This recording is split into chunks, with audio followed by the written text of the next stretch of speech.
Welcome everybody. That's about 40 or so, just about squeezed into the simulation center, and about 400 registered online, I understand. So thank you all for coming. And an especially warm welcome to our Lithuanian guests today, who have come in force, that is to say in numbers as well as in intellectual sense. And I think it shows a commitment that perhaps the rest of us can only learn from.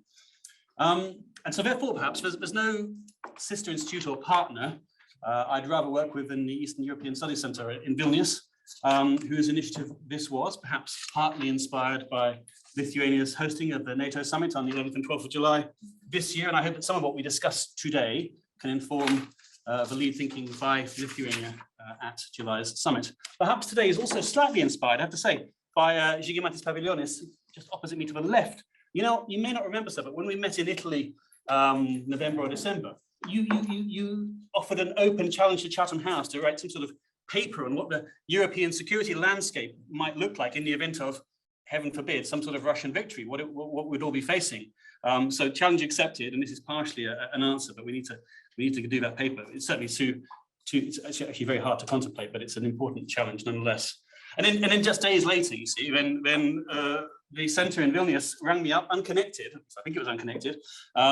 Thomas, you called, and your colleagues Justinas and Inga, and so here we have this quite important session today, which I suppose is designed to make the case for a bit more European backbone, if I were to put it in a single sentence. I'll say a bit more on that later when I introduce our keynote speaker to my left, but just perhaps over to you, Thomas, for some initial words. Yeah, thank you very much. Ladies and gentlemen, dear colleagues, it's really a privilege for me to be here and to welcome you to this discussion on behalf of the Eastern Europe Study Center. My name is Tomas Janeliūnas. I'm a professor at Vilnius University and head of the research programs at the Eastern Europe Study Center. For more than a year, Russia has been destroying lives in Ukraine. Despite incurring significant losses, despite facing unprecedented sanctions and the world's solidarity with Ukraine, the Kremlin continues to wage a brutal war. It would be trivial to say that the war has changed Europe and the world. Indeed, the war affected almost every side of our lives.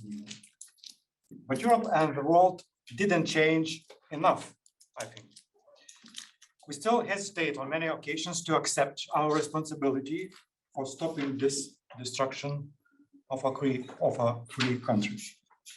We still hope that the situation eventually gets better or somehow will be resolved and peace will return to Europe.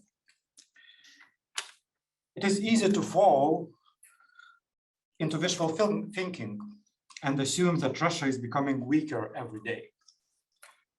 That sooner or later, Russian forces and the Russian economy deplete and stop fighting. Of course, today, Russia is weaker than a year ago. But weaker Russia doesn't mean it is less dangerous. What started in Kremlin as an idea of a swift winning operation now transformed into a concept of a total war. Putin and his cronies are convincing the Russian population this is a war between Russia and the West, a war with all the NATO countries. Right? And for Kremlin's propaganda, it's an existential war for Russians. Tragically, too many political leaders in Europe and worldwide still waste precious time debating the provision of military equipment to Ukraine, instead of accepting the existential nature of this war for all democratic societies. We still don't want to change our mindset. We still just want to enjoy a peaceful and comfortable life. Yes, living in our comfortable homes today is more expensive than a year ago. And that irritates many people, yes, you know. But we still believe that Ukraine will eventually win somehow and everything will return to normal. but it won't. Nothing will return to normal if we don't increase our involvement in this war. British, Polish, the Baltic leaders understands this much better, but it's still a long way to convince other Western politicians that this is not just Ukraine's war. This is our war. Today we will be discussing the war, Ukraine, Russia, and the future of Europe. Of course, we still have many questions to answer and decisions to make, how to navigate all these dangerous times. I believe that our discussion will be open, productive, and inspiring. Inspiration seems to be in a short supply these days, I think, and the fatigue of war in Europe may increase day after day. But I'm sure this won't be the case today, and I wish you all the greatest inspiration and determination to support Ukraine with everything it needs for victory. Slava Ukraini. Thank you very much, Thomas. Those kind words. There's not much more to say, really, perhaps. Let's see. The way we'll do this, ladies and gents, is we have a fabulous keynote speaker to my immediate left here, and then we'll go into the meat of the session with Gimantis, Alicia, and Joanna. I'll introduce them in a second. But perhaps by way of introduction, or in lieu of an introduction, if you like, then what I'd like to say to you, Madam Speaker, is your country is my hero. It really is. It's led from the front. It stood up to Russian aggression. It stood up to Chinese aggression. To say nothing of hosting a whole swathe of brave Russian, Ukrainian, Belarusian refugees and exiles. You've led from the front. You called Russia right, where others, including my own country, I have to say, which was straggling for a time, have been behind and tried to hide it under the carpet or not acknowledge the threat posed by Russia. Well, I concede the UK is catching up in many areas, not all areas, but many areas. But Lithuania and its neighbors have shifted the center of gravity of European security thinking to the east of Europe, where it should be, I guess. So I bow to you. I thank you humbly and ask for your insight into the challenge you have led on, but that we all face, as you say, Thomas. So if I could offer you sort of 10 minutes of thoughts, 10 minutes of the platform, then we'll have 20 minutes of questions, and we'll go into the session, as I said. Over to you. Thank you. You're welcome. Thank you so much. Thank you, James. Dear ladies and gentlemen, it is really a pleasure to be here today. We are here on an intense visit, had quite some meetings already in the House of Commons. So it is really a pleasure to be in London, and at this very important point, I believe. Well, first of all, let me say that I'm really delighted about this joint initiative of Chatham House, of the Eastern European Studies Center from Vilnius, and it's of course a pleasure to be a part of this initiative, as right now we will be talking about something that obviously will determine the future, not just of our generation in Europe, but in all likelihood of the generation of our children as well. And well, initiatives like these are a good example of very fine collaboration between the non-governmental organizations between our two countries. While over the past year, as being a representative of Lithuania, one would sometimes be tempted to say that we told you so. I will definitely refrain from saying that, because even a year ago, in the days leading up to the 24th of February, despite that we didn't have any illusions as to Russia's imperialistic ambitions, still there was this kind of human hopefulness that if not, if not the rationality, then some sort of self-preservation instinct will prevail, and Kremlin will not launch this full-scale war, this horrible aggression. But well, now we know that was not the case. And as a chess player, I would be tempted to say that, former chess player, that for many years, the West has been playing according to the rules, sticking to the rules of the game. And in my opinion, I think Putin's Russia have been taking advantage of this as some sort of strategic weakness. as you know, it's always easier to outplay an opponent if you don't abide to the rules, or even considering the rules some sort of hindrance in the way of big powers. And therefore, the role of such democratic powerhouses like the UK, like the US today, is as important as ever. And to be honest, this renewed, revitalized leadership of the UK in the face of the war in Ukraine has been a very, very hopeful sign. And well, I'm sure that my colleagues later on in Žygimantas will also add to that, but we have seen it as one of the hopeful signs when looking forward to what is in other ways going to be a difficult time. As the initial shock of the Russian full-scale invasion fades, well, the need of the leadership of the UK remains as big as ever. And today we are at a critical juncture when the scales definitely could tip either way.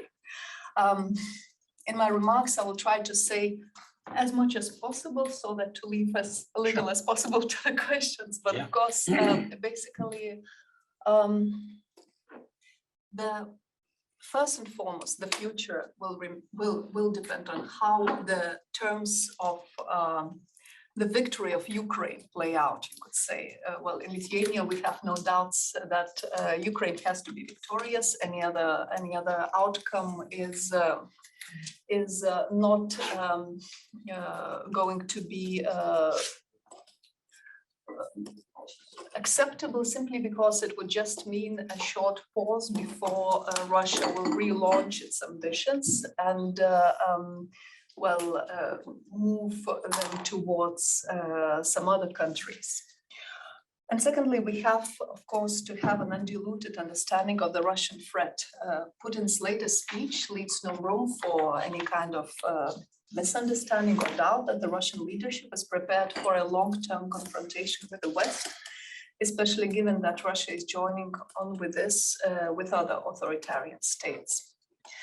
Thirdly, the future will depend on the West's collective response, both in helping strengthen Ukraine and also in preparing itself to withstand this long-term strategic confrontation. Finally, the future will also depend on our individual national efforts, both in implementing the decisions jointly taken and the various examples of circumventing or loosely interpreting sanctions are one of the examples of this point, but also in taking individual steps, including setting up and implementing the national resilience plans, be it in economy, defense, and other fields. And so far, Europe as a whole and our respective societies have generally shouldered the support given to Ukraine and withstood hardships reasonably well. And while, of course, they pale into insignificance as compared to what the Ukrainian people have to face, one, as well, as an elected politician, you wonder how sustainable that is and how long this resolve will last. The closer you are geographically to the front, the more likely you are to keep up this resolve. But of course, we have to be aware of the fatigue that has been mentioned.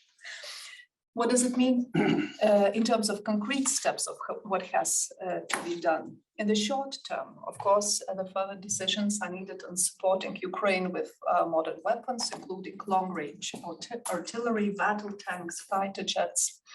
And the UK here could really act as an icebreaker, encouraging many other countries to follow suit or to cross their imagined perhaps red lines. Further financial, technical, energy support is also needed on a daily basis. And today, of course, we mark on the calendar the beginning of spring, which could hopefully mean some relief for Ukrainian people as, well, at least cold will cease to be a weapon. But of course, it does not mean that other weapons will not continue to be used. But continuing the list of immediate steps, it is also important not to delay Ukraine's EU membership. Ukraine needs Europe, just like Europe needs Ukraine. And in this respect, well, last year's decisions were incredibly important. It was not at all a given that they would be taken as they were, but now, of course, they have to be followed by a very concrete progress so as not to send, well, disappointing signals to the people of Ukraine. But what also the UK can do for, well, what the UK cannot do for the EU, it can do for the perspective of NATO membership. And well, here also as a representative of Lithuania, I want to talk obviously about the Vilnius NATO summit, about the high expectations towards the NATO summit, expectations that come from us, from the countries of the NATO eastern flank, as we really hope to see the continuation of the Madrid decisions and putting them into reality, but also a very, very, well, sort of concrete signs, concrete promises to Ukraine, not empty promises, so that they would not go out of this of this NATO summit, that they would not consider it a disappointment. And this I think is something that we have to put our efforts together in really in a big way. When it comes to the increased, well, on this long-term strategic confrontation and on the plans that Russia has already announced, they're planning a 40% increase of its military personnel. This has been announced over the upcoming next 3 years. Reestablishing of 2 multi-service strategic territorial formations, Moscow and Leningrad military districts, the upgrade of 7 brigades into motorized infantry divisions, including in our immediate neighborhood. And well, we pay attention to that because it also means that as a reasonable response, non-naive response, there should be a brigade in each of the Baltic countries.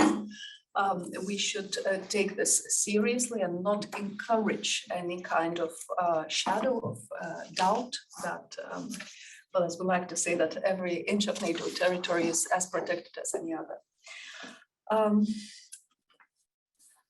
For a credible NATO posture in the eastern flank, we should also fill air and missile defense gap. And finally, I would like to mention a few more important decisions that need to be taken. We obviously must continue to strengthen the sanctions against Russia. EU and UK can do more to further increase the price tag of the war. And well, there is obviously a need to close all the loopholes. It's a constant well, cat and mouse game, and well, it's clear that we have to be more efficient in that. The factor of Belarus is also important, so the sanctions have to be mirrored against Lukashenko's Belarus as well. We also need to prepare for Ukraine's reconstruction, and well, it would be morally and politically probably, one could say, wrong not to use Russia's frozen assets to that. I know that the debate is ongoing here. The debate is ongoing in many countries, so we see this as the task for the upcoming months to find suitable mechanisms for that. Ensuring accountability for the crimes committed is also crucial. There is no doubt that, well, the end of the war has to not only be, well, it has also to be just. It has to bring justice in the sense of that the criminals have been punished. So Lithuania has been a very big proponent for establishing a special international tribunal, and well, the coalition of the countries that back this, that well, have joined for this is ever growing. This is also important to keep in our mind and to lobby for. And well, we should also increase our pressure on Russia in other fields. And this, well, there is some sort of risk of backsliding into business as usual through, I would say, unexpected areas. And once again, I come back to sports. And this is one of the fields where Russia is trying to find ways to be to rejoin the clubs that it has been pushed from. We see that the upcoming Olympic Games in Paris are going to be important. So in our parliament, we are going to start the spring session with we've hopefully, well, we're debating the resolution on calling for a complete ban of Russian and Belarusian sportsmen, so that while the war in Ukraine is ongoing, the aggression is ongoing, and there is no neutrality, there is no possibility to be able to come back to these formats. And that, I believe, is important, as this is also a signal that could be, used for political, for propaganda purposes, if we only, once again, fall into this playing by the rules or being timid about keeping to our principles. And in conclusion, I think the summary would be that instead of asking about whether Europe is prepared to face the hardships of support of Ukraine, we should ask instead of if Europe is prepared to the hardships it would face if it does not support Ukraine and does not take actions to confront Russia, and what could be the situation that we could find ourselves in. Then the answer is fairly clear, and I hope that our today's discussion is also going to help us with that. So thank you. Thank you very much indeed, Madam Speaker. I think that's what you finished on, the last sort of couple of minutes there. You mentioned sort of tribunals, accountability, justice, and back to business as usual.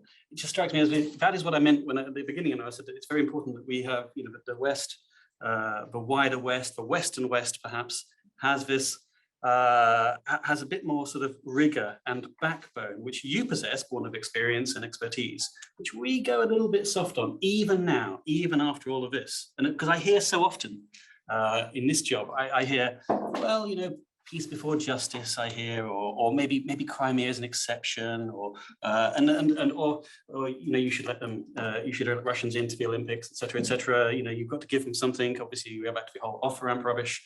And I do get that from people not who are Putinistas, not people who are apologists in any way. They're broadly supportive of Ukraine, but they still don't quite get it as you do. And that's the difference, perhaps. Listen, I mustn't talk. We've only got, 7 minutes before we go into this. Are you staying with us for the first session? Yes, you are. Oh, that's great. So we can actually sort of fudge it a little bit in the sense that this doesn't be quite strict. Perhaps initially we'll have questions just for the speaker, and then we'll head into a session here from Zigmantis, Alicia, and Joanna. But so there's some questions online from our 150 or so online, and I'll take some questions obviously from this room as well. Maybe there first, that would be great, and I can read the questions. What are my bids for starters, ladies and gentlemen? Bearing in mind, of course, that we are on the record. There must be. I can't believe there aren't. Yeah, Alicia, bail me out, as always. But do introduce yourself, though. Of course, I'm Alicia, I'm the head of Ukraine Forum. I'd like to thank everything your country does. I mean, it's Ukraine's home front, let's be honest, like Poland is, and it's been amazing. That's why Ukraine was able to have this resilience, which is actually a testament to what resilient Europe is. I think we should not compartmentalize it. We are the continent, and if we share the same values, we can be stronger together. So I want to ask you as an elected officials, because of course Putin's best strategy is to crack that unity in the West, and the best way he hopes to do it is through different political forces coming in, and voters and constituents in Western European countries saying, oh, it's too high of a price to pay. How do you think, what kind of safeguards could be put in place now when we have more or less this unity that we preserve? How can we play it a bit forward, right? As a chess player, maybe you see moves that we can do in the West, understanding this challenge of electoral process that may undermine this unity. Do you have some ideas? Thank you very much. Thank you. Well, I wish, but I think in case of Lithuania, Latvia, Estonia, Poland, the safeguard is having history of having Russia as a neighbor, and that acts as as a solid safeguard enough. And from what we have observed over the past year, is that this support for Ukraine in our societies does not diminish. We have a number of NGOs working, people are putting together money to buy from Bayraktars to radars and things like that, and this is ongoing. So I'm fairly sure that despite political democratic cycles, this we will keep on.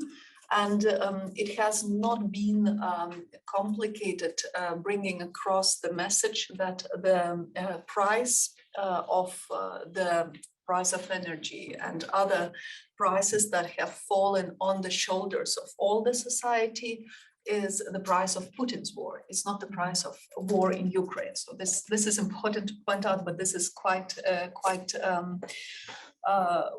something that our people feel and understand, and it works. And well, of course, we are visiting here on the eve of municipal elections, but I do not expect that there will be any kind of, major political changes in that way. So when we go across a bit further geographically and with the countries that we also as politicians engage with all the time in order to bring the messages across, well, I think common formats, formats like Nordic Baltic Aid have proven to be very effective. Of course, all the parliamentarian initiatives of going to Ukraine, for instance. I mean, I've never seen anything as effective as bringing together female speakers of parliaments from all over Europe and going to the Ukrainian border, visiting some refugee centers in the first months. That, joined by speakers from Belgium, from Spain, from further away countries, that works. What I would be more, worried maybe is not the right word, but my sort of thinking about is how do we bring the same message across to the countries outside of Europe? How do we engage with other regions? How do we make sure that it is not seen as a, if not regional, then at least a European conflict that, other parts of the world see differently. And Russia has been reasonably effective in working with other regions of the world. And that, I would say that we need, once again, help with as well. Lithuania, the Baltic countries, they engage more with our European partners. So there is room, a lot of room for working more with partners close and further away. Absolutely. I'm sure we'll come on to that a little bit more. Let's just take one more question from Tim before we move on to the panel proper, so to speak. I realise the distinction is rather moot now, but Tim anyway. Yeah, Tim Ashby, Bluebane, Associate Fellow at Chatham House. China, you've obviously got your own issues with China, but what did you make of the China peace plan? Well, yes, we've got our own issues. Lithuania has been the first country to leave 17+1 format in the beginning of the past year. We've had some, more vigorous contacts with Taiwan. So we have also had some difficult experience with China, and I think today, for instance, we had quite some discussions with your piece as well in terms of how to deal strategically with this ever-growing partnership of countries, of autocratic countries, and of course there is no easy answer to that. This is a sort of a matter that we all need to debate, to work on. But the unity of the Western countries is one of the obvious things that make us stronger in bringing forward our agenda. Right. Look, it's 1/2 the hour, and as I say, there's not much of a distinction between the keynote and the panel here, so you don't need a third speech from me. But what I would say is that I'm delighted to welcome not one but two chairs of two foreign affairs committees from Lithuania and from the UK, of course. Quite remarkable. And last but not least, our own Associate Fellow Joanna Szostek, to keep them honest. I know you are the most honest of politicians that I'm aware of in your two countries, but nonetheless, I think it's always good, this being an independent institute, to have this person in that sort of respondent role, we sometimes say, opponent. We'll go in the batting order, it says on this program. But Ziggy, perhaps I could just ask you by way of introduction, and obviously we must keep to the topics and the bullet points. If you've all had the program, it's in front of you, those who are in the room. And most importantly, is Europe ready to face the hardships in its support of Ukraine? And that's the point. Maybe I could just ask you the same question I mentioned to the speaker just now, because as I say, obviously there are political challenges and economic challenges and technical challenges, absolutely. But I'm still, for what it's worth, I'm just more worried, not by the out and out apologists, but I'm more worried about those who slightly waver in there, want to compromise, want to meet halfway even. Is that fair? That's my principal worry in terms of the support for Ukraine. But it's not the Hungaries of this world. It's not the Venezuelas of Eritreas. It's actually people in advanced Western supportive countries who, yes, you could call it Ukraine fatigue, but somehow don't. They want to make some compromises, partly to see the end of bloodshed. I get it, and partly to see the end of a war. It makes some sense, but they don't quite realize what they're sacrificing. Is that fair? Well, I will maybe answer it a bit, and I will come back to it by then. Yeah, I would say you got 7 minutes each or so. I would say, contrary to what you said, I never ever felt as united as today. Maybe before Bucharest NATO summit, maybe when EU and NATO was enlarged into the Baltic states, I had some kind of feeling. Today, I feel united. This is a window of opportunity to make something big. But I will come back to this point. First of all, because I wanted to start with big thank you. It's kind of thank you that with Rolandas, who is now the chief diplomatic advisor of the speaker, then we served together in America. I was always making to Americans. Because, you maybe don't know that story so much, but we are a very old nation. And we had big old empire who was kind of similar to United States of America. And because it was free and it was liberal and it was ecumenic, John Paul II was calling it European Union of the Middle Ages. And we were annihilated by the end of 18th century by kind of free autocracies of that time. And we've been using UK and America as our escape route. That's why we have those emigrations here, because we always felt you as like our tribe. And that's why I think now when I was elected by diaspora in 2016, including by London Lithuanians, that's why I think Lithuanians are feeling so much at home here, because before it was Chicago was the biggest city of Lithuania. Now it's London. It's not only economic, it's just because we feel kind of the same people. I have 2 of my 4 sons in London, and they tell me, Father, it's so good here for very different reasons. So big thank you. And I will now, okay, with this big historic introduction, let's come back to the modern times. I was a young diplomat, 93, 92, and I remember your representatives coming to my office. I was just 20 or 21, and saying, Žygis, you have to join the UN NATO. It was just 2 years after we did the revolution. So it was London to open all the doors for us. You've been always doing it for us. Edward Lucas, who is hiding there, he was the first man to receive our independent visa from pre-war ambassador who was staying in Washington for 50 years, diplomatic resistance. We had no state, no electricity, no water sometimes. We were resisting till people like Edward comes and rescues our soul. And he observed our January 13 events. He saw the massacre, and he was the one to be our voice then. So from that, those times, I think till 2008, we've been in union. You helped us to accede, EU and NATO, you helped us to confront Putin, who started to rise in 2000. Nobody believed us in Poles except you. And then it all collapsed. It collapsed with Bucharest NATO summit, We were still struggling together. We were vetoed by French and Germans, you know that story. But not only this, it was a big reset of President Obama that made us really puzzle where America is going. Are we more Americans than they, fighting for values it seems they have in their own constitution?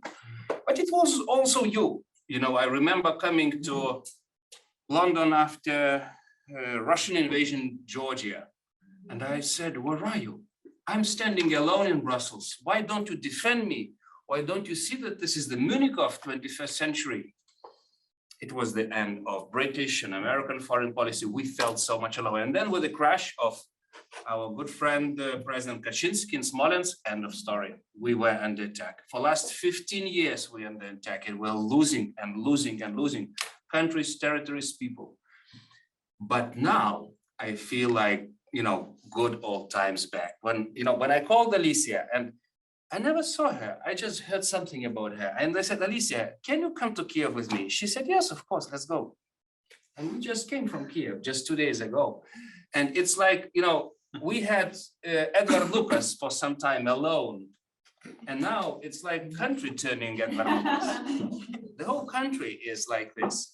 And when Victoria, I think you used the words, Ukraine has to be victorious. So, you know, the name of our speaker is Victoria, and Zelensky was using that name. So I think it's time to unite. Okay, let's now try to be more operational. What I mean by that. Well, first of all, let's start with the last meeting with Tony Blair that I was participating with my president Adamos. He said, you know what's my biggest sin in foreign policy? That I invited Russia to G8. It was so stupid. I thought to civilize the country, and they came and started to destroy it. So this lesson is exactly the lesson that the big West is learning right now. Decoupling from autocracies. You've been spending huge sums of money in building Russian and Chinese monies, by the way. Longdongrad, you know, all those nice instruments, and the attack by Edward Lucas only alone is, you know, it's now evident. It's wrong to think that you can civilize killers and thieves with money. No, you will just empower them. We've been telling it to you for decades, for 20 years. So it was again then Edward Lucas only who was, and he wrote a book about that, you know, Cold War and so on. So now when Germans and French and Italians and Spanish starts to call us and say, oh, Žygis, you've been right, let's decouple, it's good. So with Russia, we started to decouple, but not from China. With China, the big West is still making this huge mistake. So first, decouple. Second, I agree with Thomas, this is existential challenge for democracies on a global scale if we do nothing. So the easiest way, theoretically, would be to fix international organizations. Sorry, they're hijacked by criminals. You know, United Nations Security Council, or what we saw in OSCE with this Vienna ball dancing with Russians, including British delegation, it's outrageous. It means global system created by our grandfathers do not work at all. It's paralyzed. Okay, then if you cannot fix it, if you're not powerful enough, create new organizations. I would love to have some kind of United Nations of democracy, or I would say, you know, when people meet in Ramstein for Ukraine, this is for me the future of organizations. The countries that defend democracies with everything they have, including Taiwan. We don't have global infrastructure to defend democracy. Why don't we create it? Don't we have enough brains, money, expertise? We can, but we don't do it. Okay, if you then cannot reorganize all the organizations that do not work, if you cannot create new organizations, expand the old ones that created the miracle, expand the EU and NATO, look to the Baltics. This is the best example of your most successful organizations. You know, from Churchill, who was the only right leader then, when we've been sold in Yalta, actually, by some other leaders, you know, even to your MI6, who was training our resistance fighters, from your support to our EU and NATO membership, you created the beauty, the miracle. We inspire the people. You know, our GDP per capita is much higher than Greeks, Portuguese, Spanish, and we're now getting Italians very close. You know, we're much richer than Poles, Latvians, and Estonians. Finally, you see it. Did it. So it works. We inspire others. You know. So the problem is that in Bucharest, this agenda was stolen by Putin. In Munich 2007, Putin scared the West. And you kind of accepted that understanding. I even heard it today. I will not mention some people. You know, you accepted the rationale that NATO enlargement provokes the war.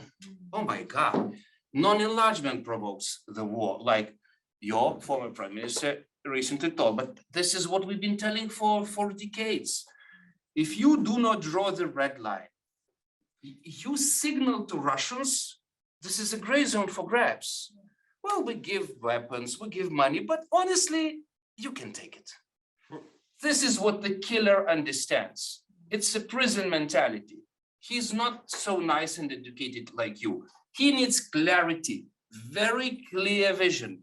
Ukraine is ours. Don't even think about that. This will happen only if you say it in NATO, that Ukraine will be part of NATO. It will take some time to realize that dream, we know it, but without drawing that line, you will not stop Russian Empire. And then until Russian Empire expands and kills and kills and kills, despite all the money you pull, you need that red line, political red line. By stopping Russian Empire, you're not only helping Ukrainians or the region, you're helping Russians themselves. You know, Vilnius is the biggest Russian dissident center. They're begging for NATO membership, Ukrainian membership in NATO, because they know that this will be the end of the empire. And you help not only them, you help Middle East, you help Africas, you have Cubas, you have Venezuelas, because Russians are everywhere today. So if you want to rescue that war, make the decisive blow to Putin regime this year, because this year is the last year, the open opportunity for you. And I'm coming back again to Alicia. We need you guys. We need the coalition. No, we never did anything successful on this earth without Brits being part of the coalition. So yeah, thank you. Yeah, so it's a good segue. So Alicia, welcome again. Perhaps I was unfair at the start. I suggested that we were a little late into the game. I conceded that we've gotten there in the end. You're relatively, not your fault, you were relatively new in position. But equally, much has been made of. We have had a historical contribution, not least to the Baltic states, not least to Lithuania. So, but I would argue, for what it's worth, it's not just, I mean, Zhiggy referred to London grad and some of our mistakes in the past, which we're beginning to get to grips with. We're not there, as I say. But it's not just that. I can't help but think of, let's face it, I mean, when was Litvinenko, the middle part of a last, not of 2 decades ago, rather. Nothing really happened then, as a result of which, I remember Theresa May's, response to the report being that it would harm trade and or international relations with Russia. So my own view is we're absolutely there. We've had a good war. It's okay. I don't think that's entirely true of the last 2 decades, but if it's unfair, please say so. No, I mean, I don't disagree. If you see me suddenly run, it's because I'm getting constant messages from my whips every 2 minutes about votes. Holly, you slipped? No, you might see us run to the door. But look, you're not wrong. I've just given an hour-long speech about exactly this. The problem is that we've been blinded by arrogance over the last 2 decades, where we felt that market economies, democracy, our values and our norms were so convincing that autocrats would come to us if we opened our arms to them. I don't criticize the fact that we had this hope and this aspiration, because without hope and diplomacy, you achieve nothing. But we didn't have a contingency plan for if we failed. So we opened them in, we let them into our systems, we didn't protect ourselves. That is the fundamental problem. And that is why we need to spend the next 2 decades focused on resilience, looking at transnational oppression, techno-authoritarianism, and how we rebuild our multilats. The only point where I would dare to disagree with my now good friend is on the point about multilaterals. We are the multilaterals. The multilaterals are built and destroyed by its members.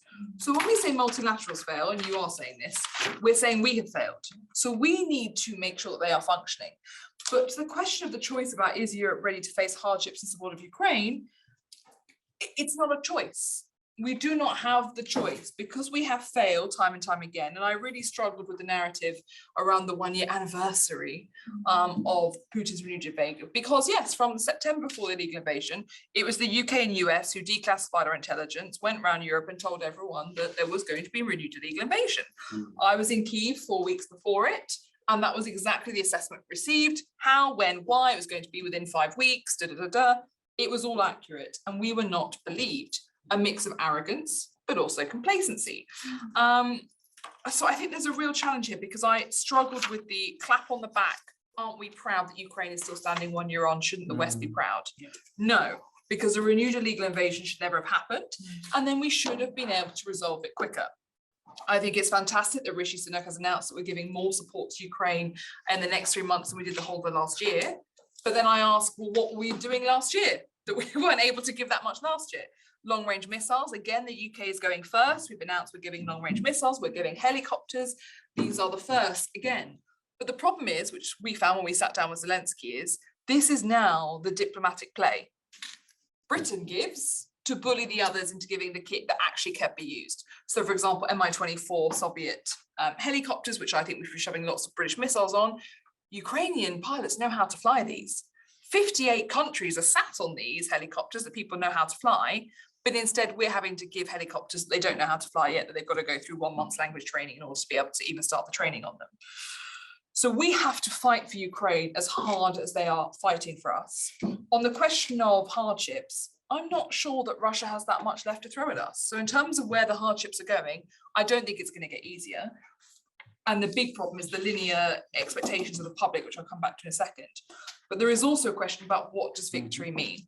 And Zelensky has changed his language over the last year from full liberation of Ukraine to now making sure that Putin cannot attack us again. And he is right. This isn't just about liberating the whole of Ukraine. It is about making sure that Putin cannot rebuild within 2, 5, 10 years. On the question about NATO, it's also interesting to see where Zelensky shifted his language. He is a realpolitik, pragmatic politician. He's not asking for NATO membership anymore as his priority ask. He's asking for a NATO security agreement. He wants that done. He knows that can happen sooner. I think that's very sensible for him to move for an immediate. It worries me that the Italians and the French don't seem to want Ukraine to join NATO, despite the fact they are dying for us. Throughout history, you've seen to Germany and France being consistently the barriers, which really worries me. On EU membership, yes, they need to join EU, but I'm really worried about the timescales for this. We cannot dismiss and pretend that Ukraine is ready for EU membership based on the current criteria that are set out. And I'm worried that we will see a repeat of what's happened in the Balkans, where the disillusionment and the anger about how long this journey is taking is dangerous. And we don't want Zelensky turning around in 2 years' time and saying to the EU, you betrayed us, you promised us EU membership or something along those lines, and there's nothing meaningful happening. On the point about the question about ceasefires, I think this is one of the biggest risks. And I don't think there's enough of a public discussion happening about this. The pull of peace risks blinding us, and we should be very alert to these risks. If I was Putin, I would be wanting a ceasefire to be on the table because it is the only way that I'm going to consolidate some physical gains. China, I mean, again, we met with Zelensky, they had not shown any form of peace plan to the Ukrainians. Wang Yi had just come and met and said, FYI, we're going to publish one the next few days, wait for it. See it in the news at the same time as everyone else. The ceasefire risk is significant, and that is why we have to determine what peace is. Now, my worry about the West on that is that our narrative is Putin must lose, Ukraine must win. That doesn't mean anything. That doesn't mean Crimea. That doesn't mean Putin unable to rebuild and reattack. We have to move past this infantilizing narrative that gives governments far too much sway. And I think in terms of our visit, the main lessons I took away are ones that apply to all autocrats. We have been told as the West that defense is an escalation, exactly the point both of you made. That cannot stand. Defense is not an escalation. This is a tactic they use to deter us, to diminish us, and to divide us. Counterattack cannot be slow. We have been too slow time and time again. Counterattack is key. We must give everything we can. There is no point holding back with Ukraine for everything they need. The third thing is that allyship is hard won. And you see Zelensky now desperately doing lots and lots of bilaterals with the global south. But I also, I'm not going to do what I'm told I should do as a Western politician, which is bow my head and say to the global south, of course you can't pick. I'm so sorry for asking you to pick a side. Pick a side. I'm sorry. This is about sovereignty. You do not get to say, we don't want to have to pick a side. You either believe in a rules-based system which protects your borders and means that you can ask on us to come and help you and ask us to train your militaries and work with you, or you don't. And I'm sorry but being told that that is some kind of neo-colonial view that I have. I disagree entirely. The final point is that we cannot allow the aggressor to determine the peace, which goes back to my ceasefire point. I'm really worried that our constant narrative about but what might aggravate Russia. Nuclear blackmail is nothing new. We have to get to grips with not allowing the aggressor to tell what we do. But my biggest worry when it comes to resolve is the public. Since the Iraq War, I think it suited the government at that time to infantilize the public about national security. Don't worry about how we keep you safe, defense, national security, foreign policy, not for you to worry about, we will keep you safe. We have allowed the public to abdicate their responsibility towards keeping us safe, when actually in an era of democratization of information, we all have a responsibility, whether it's countering disinformation that we see online, the battles for truth that are taking place online. When you go to the Baltics, and I think it might be the scars of occupation, this isn't a problem. They understand collective responsibility. They understand collective resilience. We saw this when we were fighting Daesh, where we suddenly needed to engage with Muslim parts of our communities about the question about radicalization and extremism. But we couldn't because there was no basic normalization of discussions about security. So if you suddenly wanted to go into certain communities and have conversations, it would be seen as, we are labeling you as a problem, and that's why we now need to have a dialogue with you. So there's no way to have you have to normalize this non-securitized discussion. The other big challenge to whether or not Europe is ready is this point about Russian central bank funds. If we think we are going to ostracize the public from supporting us in Ukraine, having to find $350 to $550 billion across all of our countries to rebuild Ukraine, that might be the pressure point coming post-pandemic, post everything else that we faced. We have the money sat there, and when I talk to our governments, it is a straw man argument. Property laws are too tough, we don't have the legal framework, and we're not sure if we could win in the courts. I'm a legislator, let me change the law and then test it in our courts. That is what we should be doing. So I am tired of this dance. I am tired of the lack, and I am worried about the lack of resolve, but I don't think the problems with resolve can't be overcome. And so I think we just need to redouble, put our heads down, work together and make sure we're doing them. But it is the same European partners time and time again who are not resolved enough. And I am sick and tired of suggestions that Macron knows Putin better than we do, and he can bring about peace talks, and his desire to be seen as an international peacemaker. Resolve can be created, resolve can be protected, but we have to recognise that resolve needs long-term effort, and I don't think we're there yet. I'll leave it there. Thank you very much indeed, Alicia. I'm feeling a little bit guilty because I knew Zigis was a tour de force speaker. I didn't know that Alicia was as well. However, maybe not so guilty because I also know that you're a formidable intellect who's been looking at this a long time. So I'm hoping that you maybe have something a little bit to say on what these two have been saying, perhaps on international organizations, structures, etc. I know you're into that. But it would be good if you could respond to these guys, and then we'll take into questions. Thank you, Joanna. Thank you very much. And it is a hard act to follow both of you, but also tremendously encouraging just to hear the level of support to Ukraine, which is fantastic. I mean, I guess I approach the question more as an analyst. Analysis is what I do. So I'll start by sort of picking holes in the question. When we say, is Europe ready, right? What do we mean by Europe and what do we mean by ready? I think, Europe is not a unitary actor.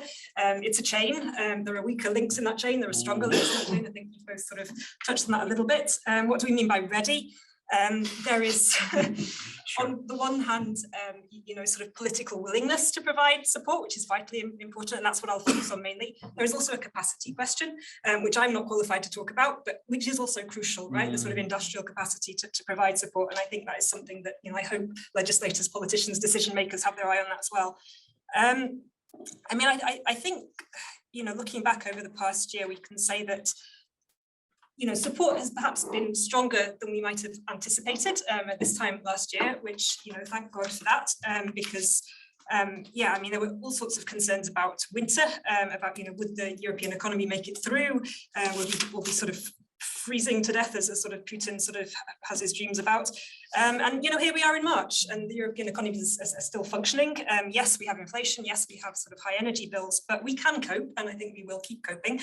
And sympathy for Ukraine is, I think, still very strong across Europe. You know, in terms of the refugees, the displaced people have come out of Ukraine and have found their homes in Europe. You know, on that side of things, I think, you know, Europe's doing okay. It's sort of providing support, and so that kind of support is still there. And, you know, credit to Zelensky, who also has done a fantastic job, I think, in making Ukraine's case. And, you know, now we see, you know, many of our politicians sort of looking to have their photos taken with Zelensky, and that sort of having the sort of image boosts that provides. And credit to him that he does that job so well. And yeah, I think that's only for Ukraine's good. But yeah, on the subject of weak links, I don't think we can be complacent, because if you look at public opinion, which is something that I sort of study, that there are sort of question marks, I guess. And actually the European Commission has a quite helpful website where they pull together lots of sort of public opinion polls that have been conducted recently. And I looked at some of the recent polls from various countries. And there were a few sort of surveys done across Europe. And if you look at support for sending Ukraine tanks, which has been a survey question recently, in the larger European EU states, so Germany, France, Italy, there is, you know, a trend in public opinion that substantial minorities do not support sending those tanks. So in Germany, it's sort of around 40%, in France and Italy up to 45%. So minority public opinion sort of expressing opposition to arming Ukraine, but a sizable minority. And I think if you look at it, it's important to ask, you know, why that's, if the public, you know, do express opposition to arming Ukraine, why is that? And it looks to me like it's more about fear of escalation than actual financial costs, which is sort of, because, yeah, there's if you listen even to the sort of more prominent voices in the media and so on that speak out against sending more military support to Ukraine, it's often, you know, people who portray themselves as peace advocates, right? Mm-hmm. And I think, you know, we had a stellar example sort of last week with Jeremy Corbyn sort of marching down Trafalgar Square and so on, you know, talking and showing that their sort of lack of grasp of the situation. But that, you know, war-peace binary, you know, are you on the side of peace or are you on the side of war? It's a powerful binary, because who in their right mind is not on the side of peace? The problem is obviously, you know, it's completely inapplicable in the current context, because failing to arm Ukraine will not lead to peace. And I think even anyone with a sort of even minimal sort of understanding of Russian politics understands why that is. I mean, the Russian state, the Russian leadership glorify war. They're holding themselves in power by constructing this sort of, you know, the West as an enemy. They've, you know, there are no checks and balances in Russian politics. That's eroded away to the sort of point of non-existence. So, you know, if you want peace, what you have to deal with is that Russian you know, leadership, which presents a real threat and will continue to pose a real threat to the whole of Europe, not just to Ukraine, for as long as it's in power. And yeah, I mean, in terms of you know, defense, you know, what are we defending? We're not just defending Ukraine, we're defending a principle, really, which is that states in the 21st century do not expand their borders by force. And that is a principle that, you know, every country in the world should be supporting and getting behind. I think there really needs to be sort of more emphasis on that and explanation of that, perhaps. But you know, it's fantastic to hear Shiki Mantas say that, you know, he's never seen Europe so unified. And I think there is, you know, there are positives to be taken from the fact that European leaders, for the most part, seem to currently grasp the sort of state of affairs, and the trend is, you know, for more support rather than less. Obviously, the further ahead you look, the harder it becomes to make predictions of any kind. And I mean, what's going to happen in Ukraine? I mean, I like to think, imagine, hope that you know, we might see a successful Ukrainian counter-offensive this year. You know, best case scenario that counter-offensive is successful. You know, imagine Russian occupiers pushed out of Ukraine by the end of the year, and then the question becomes, you know, is Europe ready to support Ukraine's reconstruction and rebuilding? But you know, that's a very optimistic, obviously, scenario. And you know, if the war does extend into 2024, then you start having to think about factors such as the US election, which I know Chatham House has just put a piece out recently, right, on US public opinion. And if you look at, again, weak links in the chain, and sort of trends in public opinion that are negative for Ukraine, look at US Republicans, unfortunately. That's where you do see sort of, I think almost half of US Republicans now, when polled, say that they would rather see less support going to Ukraine. And we don't know what the outcome of the US election will be, but I think there's a strong case for giving Ukraine as much support as possible this year now, so that we don't even have to face that dilemma. I think that's probably my 5 to 7 minutes up. It really is, but thank you very much indeed, Joanna. Really much needed, very vital. I very much appreciate it. Look, we've got about half an hour, which is great. 4 questions, which bonus responder as well. I didn't realize this thing. This is good. I think what I'll do is I'll take 4 or 5, including my own. I think it's Ed, Janet, and a couple on screen. Oh, it's gone. It's fine. So maybe I'll go first, and then Janet and I'll read a couple out. Is that okay? I just wanted to return to the question of security, well, both of you actually, of security architecture, and talking, whether it's membership or a new architecture or a NATO security agreement. Look, I'm all for it, obviously, it makes sense. It's absolutely logical, it's well deserved, etc. But I can't help but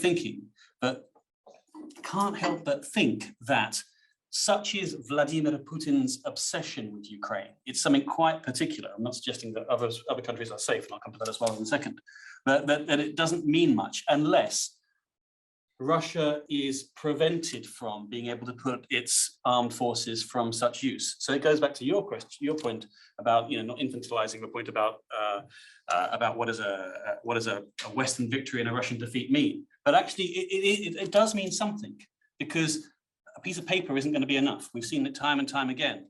So I can't help but think, so yes to inclusion in Western transatlantic security architecture, but I just don't think it's enough. I just think that his weaponry has got to be disabled whilst, if he's going to stay in power, and that's a question in itself, then that has to be removed from the scene so that it can't happen again. So that's I hope that's a question enough to you.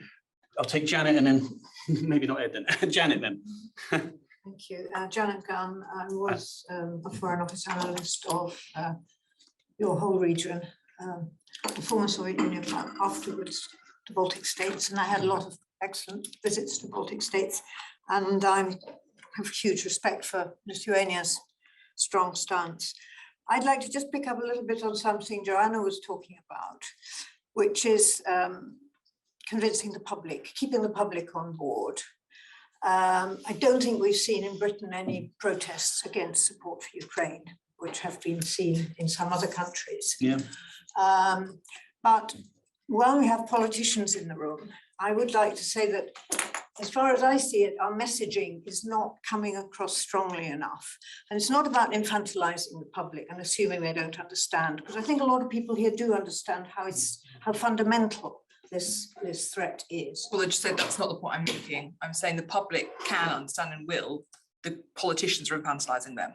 Yeah, okay. But the point, I mean, it wouldn't be infantilizing them to explain it more clearly, publicly. And I don't see this happening much.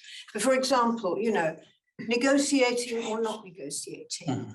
Negotiating sounds good, fighting sounds bad. And there are perceptions that, you know, peace is better than war.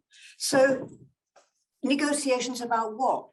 people have to speak out. Mhm. What can you negotiate about other than the date by which Russian forces are out of Ukraine? It needs to be spelled out in more detail. Mhm. And also why Ukraine must win. It's not just between Ukraine and Russia, it's much bigger. And these, I'm not sure that these messages are getting through at all levels. I'm not very worried about this country, but you never know. We have had hardship. Hardship will continue even if winter is nearly over.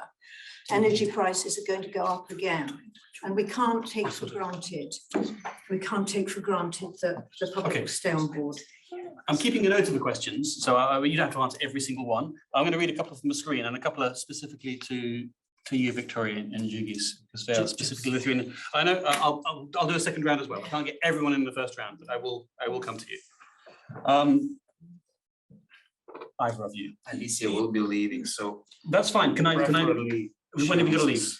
10 past. What's the time now? I've been told by 25 past. Yeah. Yeah.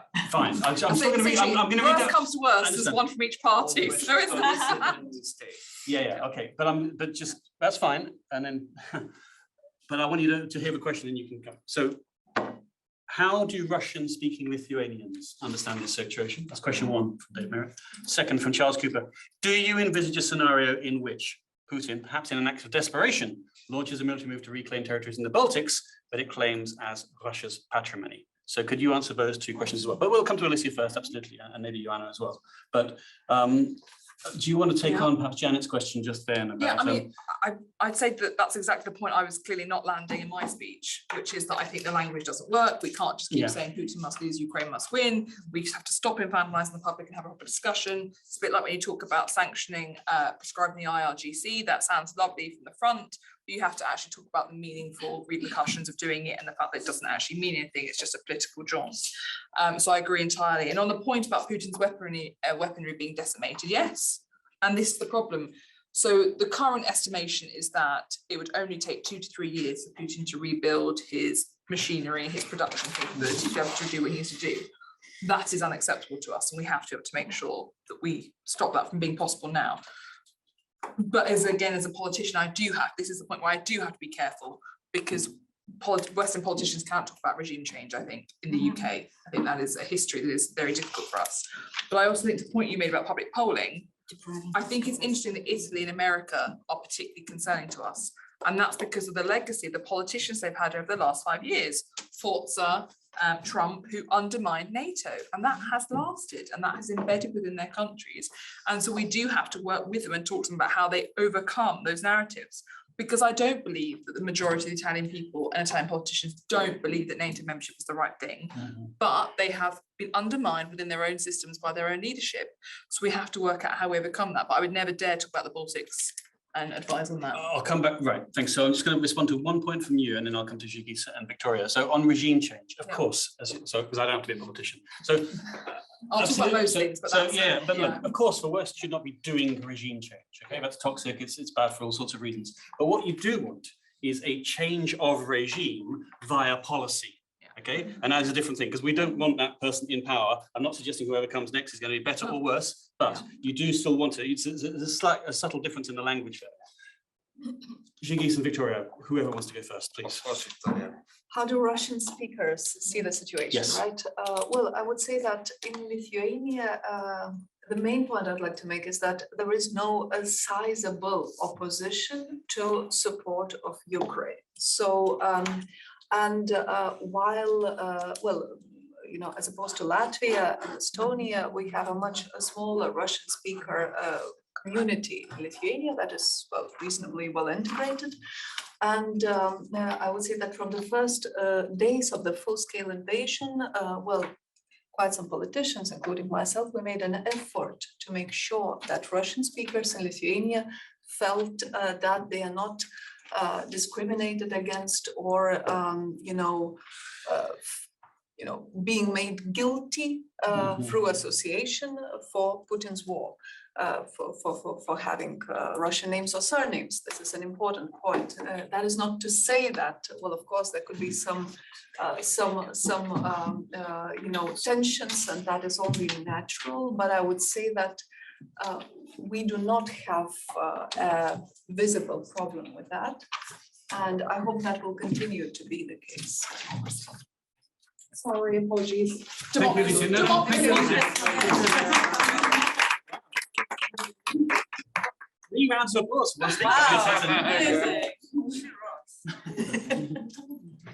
Just maybe Yeah, please. reacting to some what is left, well, about this, you know, okay, how to get rid of Putin, to make it bluntly.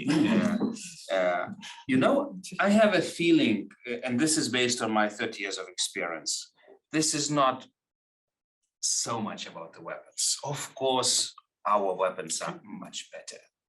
You know, it is not so much about economy. Of course, we can do it economically. This is about the brain and will. KGB are the best psychologists on this planet. They paralyze your will to act. They paralyze your will to be brave. That's why the first words of John Paul II was, don't be afraid, because we know it. They paralyze your will. So it's now paralyzed. But remember, even the Baltic history, it was Copenhagen European Council in '93 that declared that from this day, free trade will be developed into association and it might lead to membership. Russians got the message. Baltics are, you know, part of Europe. End of story. John Paul II came to the country. Russians withdrew the troops. Russians started to notice us and, you know, just having negotiations with us. The same happened with our Baltic membership. Oh my God, it will be a nuclear disaster. Kaliningrad will be cut out. You know, oh my God, this is the end of story. You know, nuclear bombs will fly to Washington. Really? You know, I remember my former foreign minister said, I think it was Rogozin, to get the news that Prague NATO summit is deciding on us. He said, oh, you're a member, so congratulations. And that's all. The same happened with Finland and Sweden. Oh, Armageddon, you know, really, really, we will now retaliate. Really? So it would happen with Ukraine. Immediately you make the decision. They will understand, oh my God, this collective West made the decision. Retreat, negotiations, you know, saving the remaining legs and anything what is left from the war, restoring and rebooting relations, changing leaders, no problem. Let's do business again. And okay, I will turn it like this. Our 1,000 years of history is telling, if you want to de-escalate with Russians, escalate.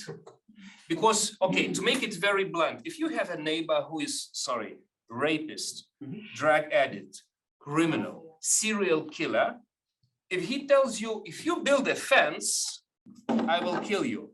No, you know, if you build a fence, he will not be able to cross, because if you don't build a fence, he will kill you, rape you, I don't know, he will do everything because that is his nature.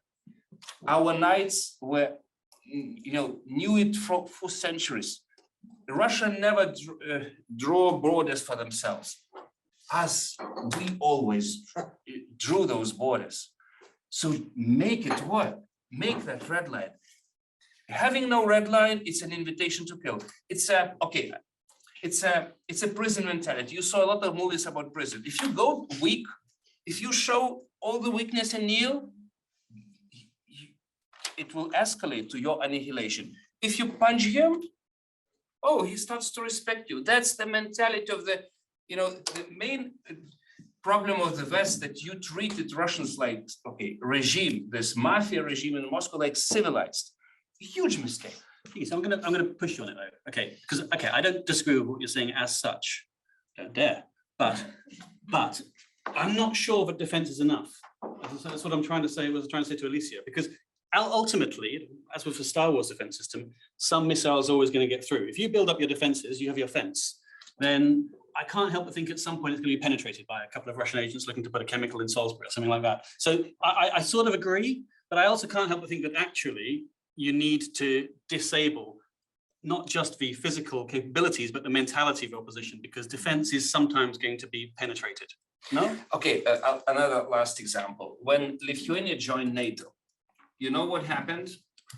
4 little military planes landed in Chile with police system, not even, they couldn't even defend us. Nothing changed on the ground.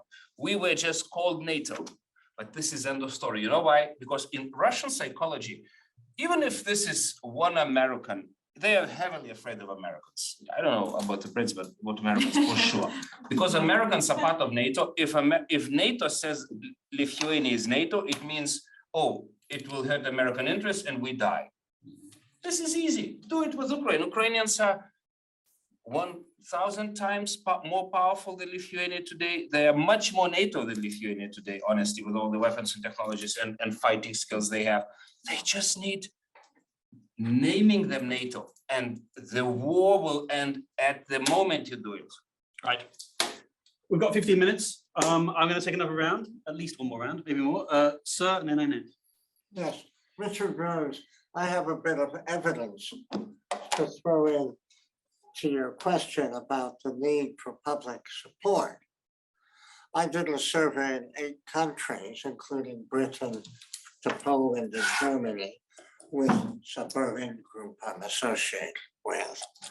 And the first question was to ask them about big risks to security.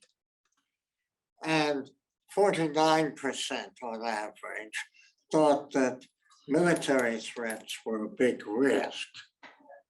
Now, to put this in perspective, 80% thought climate change was a big risk. Right. And 90%, 88% thought it was a global economy. So the first thing that has to be done with public opinion is to make people, in Germany is a particular case, but is to spread the awareness around that there are still big military threats. The second thing was, who can help us, if anybody? And here, this is the good news. What stuck out was that only 22% said that we're on our own, which could be a mixture of pessimism or trying to pull the blanket over your head. In Germany, it was 33%. Richard, are you coming to a question? No. Okay, just a point. Okay, just fine. Finishing the evidence. Okay, But- no, I can't hear all the evidence, but is that 55% said it was NATO, and another Yeah. 9% said it Okay. was the US. we'll pocket that. Annette. Yes, NetBor Russia Program Associate Fellow. My question was really for Alicia, but hopefully Mr. Chairman will answer it for me. When she said, well, enough of these countries who say, well, we'd like to choose, but we really don't know. Well, just pick a side. And I felt myself sort of respond, yes, enough of this equivocation. Then I remembered, what about those countries who really can't decouple from Russia? For example, the Central Asian states. Now, there are a couple of them, if they were given the choice, who would not want to decouple from Russia, but there are perhaps 3 who would like to, but economically they wouldn't survive. What would you say to that? Oh, this is, Hang on 1 second. I'm going to, because we're taking a few. No, that's no problem. I just want to collect a few, and one for Joanna in particular here. Barry Aston online. So currently the US is a major financier of Ukraine's defense, perhaps equal to the total Russian military budget last year. Yet that support is not guaranteed, as you said yourself, Joanna, were there to be a change in administration. So what is Europe's contingency plan? Not an easy question. So let's take those, well, 2.5, if you like. Should we start with you again, Victoria? Do you want to take the question on what would you say to the Central Asian states, and the question on the European, well, tell you what, take the question on the European contingency plan. Well, I would agree with what Joanna has said, that we have to do our utmost this year. And I think there was a very good point made that politicians shouldn't make it sound overly trivial. And when we had the snow discussion with Edward, he's not here anymore. But in the end of, no, actually in January of this year, the general mood was that, you know, we are entering this year as a year of victory of Ukraine. And of course, it was oversimplifying things vastly. And we understand that these things are also needed to say in order to keep up the good spirit. But the reality is that the things that, well, this year could turn out horribly, or it could turn out pretty well. And that depends on whether we feel the urgency of how important this year is in terms of pulling all our efforts to support Ukraine. So I would rather not think about the autumn of 2024 for various reasons. I would rather think about what we can do in the upcoming months and this year in terms of heavy armament of Ukraine, in terms of EU membership, in terms of NATO Vilnius Summit deliverables, and then, you know, and then reevaluate the situation again, because well, the unknowns of 2024 autumn and late stage of the year are too big. Let's go to Joanna first. Countries that can't decouple and contingency plans. So I'll take the second one first. I guess. Sure. Just sort of, following on from what was just said. Yeah, I mean, as an outside observer, I'm not that confident that Europe has a contingency plan for certain, but possible, not necessarily likely outcomes of the US presidential election 2024. I mean, political scientists, academics in general, stay clear of predictions usually for very good reasons. But I was speaking to get wrong. Yeah, well, quite. I mean, I was chatting with an American political scientist who focused on American politics last week, and you know, who's going to win in 2024, and he sounded relatively confident that it would be a Democrat. So, but I mean, the thing is, you don't know, and Trump is still there, and you know, his sort of unhinged views are still there as a potential risk. So, I would say that Europe should be working on a contingency plan, you know, and obviously, you know. The best way of approaching this is to maximize support now, makes the most sense. But yeah, backup plans were so sensible. And you know, in terms of you know who can and can't decouple from Russia, I mean, obviously, I guess those economies that are have been traditionally more closely tied to Russia face larger challenges, but you know that there's always it's amazing what you can do with willpower. You know, we were told that Germany couldn't manage without Russian gas, and yet, and you know, the city of London would end without Russian money, and I think there's still work to do there, by the way.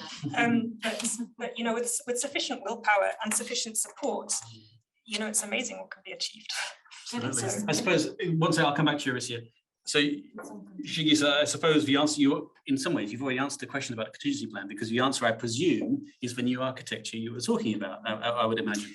You know, I was just, when you've been speaking, I was thinking about those windows opening and closing.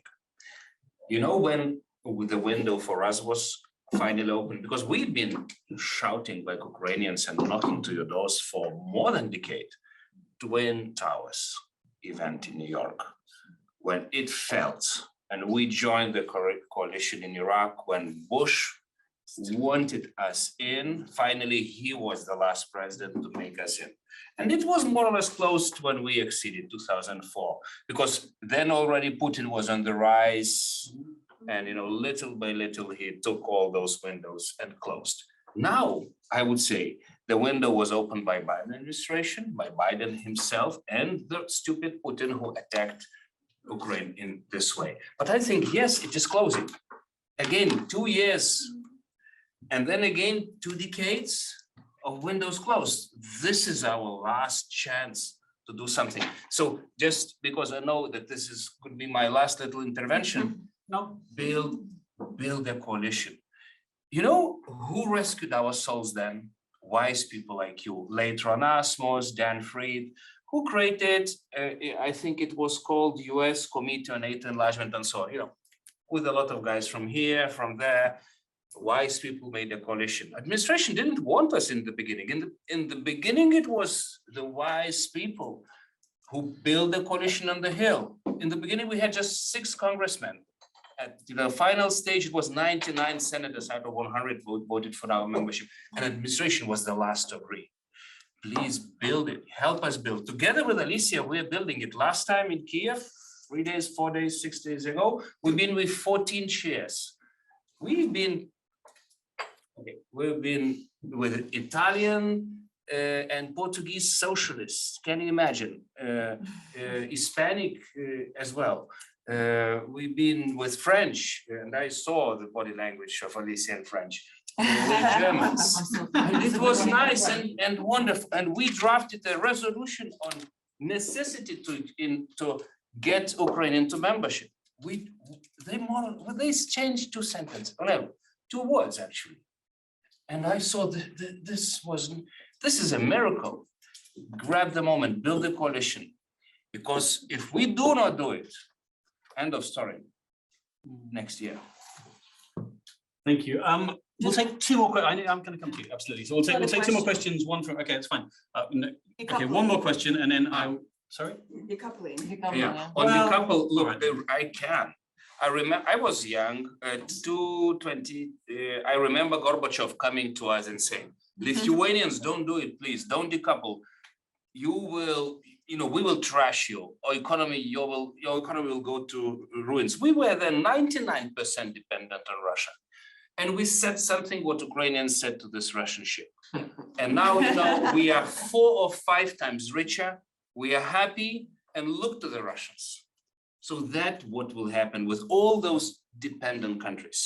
It's just to be independent from Russian mafia. It's always much better than to be dependent. Absolutely. So it goes back to pick a side in a way, in a sense. So I'm going to read one from online, the last one, and I'll come to Arisia. So Michael Reynolds, LSE. I'm going to shorten your question, Michael, but how likely is it that there will, or how much do you fear, maybe I'm going to rehash his question, how much do you fear some sort of accommodation between Russia and China, and maybe even an axis of Iran that would constitute a rival alliance against NATO? Do you sense that as one of the issues, or not? Well, today we met defense chair Tobias, and his article, I just retweeted it. I think China and Russia is declaring a Cold War for us. Don't you see the alliance? It's functioning on all possible levels. Don't think that communist Chinese might behave differently. If we fail in Ukraine, in 2-3 years, you see the same intent in Taiwan Strait. Sure, but I'm not totally sure on all possible levels. It's not like we're supplying, well, maybe you're going to disagree, but it's not like we're supplying weapons yet. They are already starting something, and those signals that we might introduce secondary sanctions to make it very public. This is exactly the signals that we see something is moving already. This is the last warning. Do you worry about the alliance? Absolutely, but I'm just going in reverse order. But Joanna, do you worry about the alliance, the axis of evil, if you like? I mean, it's certainly something that one shouldn't be complacent about, I think. I think China does still like to present itself at least as a neutral in this. I mean, their messaging and so on, they like to sort of construct an image of themselves as peacemaker, as sort of, in favor of harmony and rules, right? I mean, they talk a lot about sort of upholding rules, but so yeah, I mean, if they do start more actively providing weapons, that it really will punch a massive hole in the image that they have spent quite some time sort of trying to construct for themselves. I mean, I don't know, where that relationship will go. I looked a little while back at sort of what the Ukrainians were saying about China, because, up until 2022, I mean, the relationship between China and Ukraine was actually fairly positive. There was sort of good mood music, and I know that Zelensky and the Ukrainian leadership have been trying to reach out to the Chinese leadership and have conversations and sort of try to sort of get their message across. I mean, obviously the big unifying factor between Russia and China is opposition to the US. And yes. I can see you shaking your head, Jigis, yeah. Can I explain the basic disagreement I have? And this is kind of very, very symptomatic of the deep West thinking. For some reasons, the 3rd or 4th generation of the West, you lost the understanding that democracy matters. When you've been creating us, you've been so clear with democratic human rights and all those basic, Copenhagen criteria. You didn't even open one little market for us before pushing us to be like you. And don't think that autocratic Chinas can be normal, because, you know, read all your books that you wrote about kleptocracy in Russia and so on. If people start stealing or killing, they will do everything to destroy you and the order you create. So don't even think that they can trade peace. You know, we've been hearing about peace in Soviet Union for so many years when 1/3 of our nation was annihilated. This is all Orwellian. Don't you read your own books? Yes, it's not that. I understand the evidence is quite damning. It's just that such is the obvious enemy nature of Russia, but I'm not willing to label China with that just yet. Maybe that's naivety. Maybe it's naivete, and you're absolutely right. It will It's take just that another we 20 can't- decades to believe that I was right. Yeah, maybe. We will And come then to that point. but we don't want you to be right, though, right? And so I suppose diplomacy has its limits, and those limits have surely been reached with Russia, right? Diplomacy is not going to work with Russia. With China, I guess I just hold this as hope, not least because I'm not convinced we can take on, we can walk and chew gum at the same time. Speaker was the, we've been witness of Christoph Heusgen actually confession before Munich NATO summit. Yes. He was the one who created all possible diplomacy with Russia. He was the one in Munich. I remember him so well. He was the man in all possible means. And you know, this big German said to us, after 20 years of trying, it seems you are 100% right. Now I just wrote a book about responsibility and leadership. Now I lead your way. And he's now lobbying for NATO, for Ukrainian NATO membership. Thanks God it took just 20 years. We haven't forgotten you, but Victoria? Well, there is not that much to add, but I would say that we surely cannot be complacent about the possibility of the axis of evil being created. But what I would still point out, very recently we had a visit of the Minister of Digital Affairs and Education from Taiwan in Lithuanian Parliament, and we had a very frank, good exchange. And one of the parts of the exchange was about that Lithuanian Parliament has passed a resolution on Russia being a state sponsor of terror, a terrorist state. But even our new good friend from Taiwan refrained from calling China the same name. So I think there is still some space there, and of course we have to be aware. We have to be, very aware of the dangers. And decouple from our dependencies. At least this is something that we have to do. That we can all agree on, I'm sure. Did you have a final thing to say?